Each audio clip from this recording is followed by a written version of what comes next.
मुस्तफ़ा एक नन्हा, मासूम और बहादुर लड़का था जो अपने गांव के करीब घने जंगल में खेलने जाया करता था। वो कुदरत से मोहब्बत करता था और जंगल के जानवरों को देखने में खुशी महसूस करता था। एक दिन वो दरख्तों के झुंड में छिपा हुआ एक नन्हा शेर का बच्चा देखकर चौंक गया। वो सहमा हुआ था, कमजोर लग रहा था और शायद कई दिनों से भूखा था। मुस्तफ़ा को अंदाजा हो गया कि ये किसी वजह से अपनी मां से बिछड़ गया है। मुस्तफ़ा के दिल में रहम आया। उसने आहिस्ता आहिस्ता शेर के बच्चे की तरफ हाथ बढ़ाया, मगर वो डर कर पीछे हट गया। मुस्तफ़ा ने नरमी से बात की, कुछ देर वहीं बैठा रहा ताकि बच्चा उस पर भरोसा कर सके।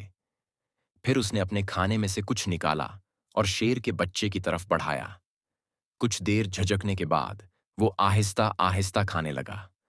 मुस्तफ़ा ने उसे शेरो नाम दिया और उसे अपने गांव ले जाने का फैसला किया। गांव वाले हैरान रह गए कि एक छोटा लड़का शेर के बच्चे को कैसे ले आया। कुछ लोगों ने खौफ का इजहार किया, मगर मुस्तफ़ा के वालिद, जो खुद रहम दिल इंसान थे, मुस्कुराकर बोले, अगर मुस्तफ़ा इसका ख्याल रख सकता है तो उसे रखने दो। यूं मुस्तफ़ा और हम शेरू की एक नई जिंदगी शुरू हुई। मुस्तफ़ा ने शेरू का बहुत ख्याल रखा। वो उसे दूध पिलाता, नर्म बिस्तर पर सलाता और उसके साथ खेलता। वो दोनों दौड़ लगाते, छिपन छिपाई खेलते और एक दूसरे की शरारतों से लुत्फ अंदोज होते। शेरू अब मुस्तफ़ा का सबसे अच्छा दोस्त बन चुका था। वक्त गुजरता गया और शेरू बड़ा और ताकतूर होता गया, मगर मुस्तफ़ा के लिए उसकी मोहब्बत हमेशा एक मासूम बच्चे जैसी रही। फिर एक दिन गांव पर खतरा आ गया। रात के अंधेरे में भेड़ियों का एक झुंड गांव पर हमला करने आया। लोग खौफजदा हो गए।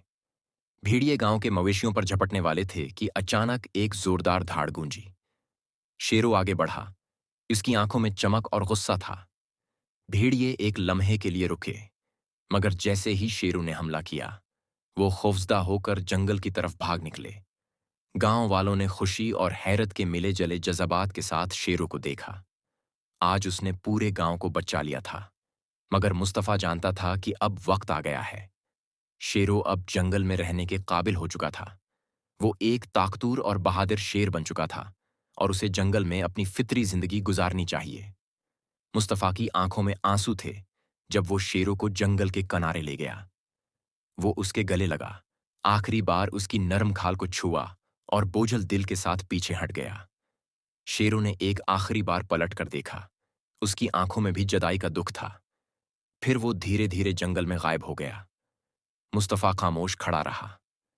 उसका दिल दुखा, मगर उसे मालूम था कि हकीकी मोहब्बत में कुर्बानी देनी पड़ती है, और यही दोस्ती की सबसे बड़ी मिसाल थी।